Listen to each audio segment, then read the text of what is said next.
The Honourable Christopher Speaker, I want to begin by acknowledging what Mr Horomia said, because there was a lot of food for thought in his contribution tonight.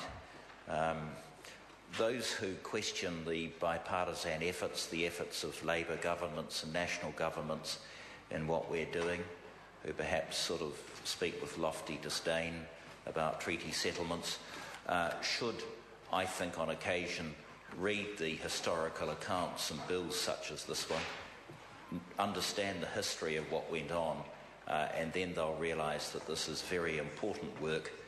It's work that's long overdue. It's work that's very important.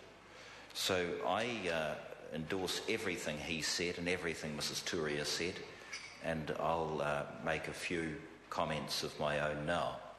First, I want to welcome the members of Rongowhakaata and Ngāuri who have joined us tonight for this very significant occasion. We're not rushing through legislation, far from it. There have been changes to standing orders to allow us, once a session, to extend the hours. This is not under urgency. This is a very deliberative exercise so that we can address treaty settlement legislation properly, and so that iwi who have signed their deeds of settlement receive the fruits of those settlements as quickly as possible. Because time and time again, when I go out to negotiations or I sign deeds of settlement, most recently with Te Apori in Te Heku, I find that I'm signing with the grandsons and granddaughters and grandnephews and so on of those who commenced the claims. And so there's a moral imperative to get on with the job, to do it quickly, not for the benefit of the Crown, but for the benefit of iwi. This is the second settlement in the Turanganui-a-Kiwa region. It follows, as Mr Horomia said, Ngāi Te Manuhiri settlement, which had its first reading last month. And I really want to acknowledge the tremendous progress that's been made in this region. As a rookie minister in 2009, I went out on a hikoi it was very early January, as I recall. Most of the members of the House of Representatives were either on the golf course or at the beach, but I was on my hikoi, and my first meeting was actually in Gisborne. And since then I've been there many times and have come to know, respect and very much like the leaders of Rongowhakaata. Many have been involved with these claims for more than a decade, and so I acknowledge you. I acknowledge the Ngāuri negotiation teams. I particularly acknowledge Willie Tiaho in the gallery tonight, Stanley Pardo, Jody Wiley, Meka Whaitari, Tutakawa Wiley, Maeva Moyo, Peter Moyo. I particularly want to pay my respects to Kristen Maynard. I think there were times when she felt we'd never get here. She was at that first meeting in Gisborne, as I recall. She worked very, very hard for Rongowhakaata, and I salute her and thank her for her great work. I've said it before, and I'll say it again, because these words are not pro forma, warm feeling sorts of words, but they need to be said at the first reading of every settlement bill, that engagement in treaty negotiations requires courage, it requires determination and perseverance. So today the Crown seeks to address the historic grievances of Rongowhakaata and Ngāuri, and, as Mr Horomia said, then move forward to a post-settlement relationship which is based on mutual trust, cooperation and respect. And I really do pick up what he said, because what's often lost sight of is that when these deeds are signed, the relationship does change.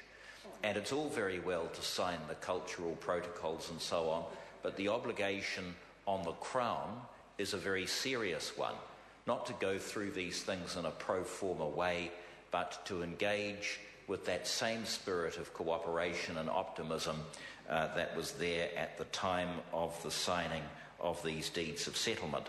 And a lot of work is being done on post-settlement relationships to make sure that the Crown does live up to these words, that they're not fine but empty words, and then the Crown can move on to something else, but they're something that will be respected and honoured year in and year out, regardless of which administration is in power. Mr. Speaker, the people of Rongowhakaata have suffered some of the worst treaty breaches in New Zealand's history. Mrs. Turia has outlined these grievances, but I want to emphasise the seriousness of them.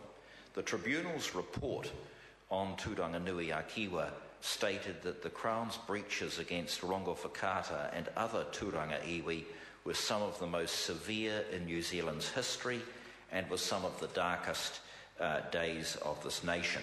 Whenever I sign a treaty settlement, I suppose it happened to my Labour predecessors, I receive some nasty emails, people questioning why do we do this sort of thing, and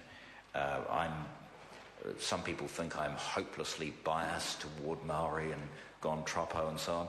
But anyone who denies the importance of this work should do their homework and study the history, as Mr. Horomia said, and the historical account and the history of what Rongowhakaata suffered should be very well known. And that is why the legislation is drafted, so that the historical account is there and so that the apology is there.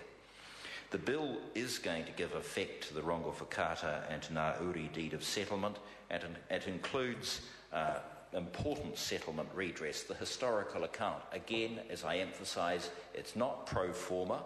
It's very important to read into the permanent record of this House of Parliament what exactly happened. And equally important to that the Crown acknowledgements are read in and the apologies. I have to say, if anything delights me about this bill, it's clause 23, because it provides that Te Hauki Tūranga vests in the trustees on settlement date. And I recall in September 2011 when we initialed the deed of settlement at Te Papa.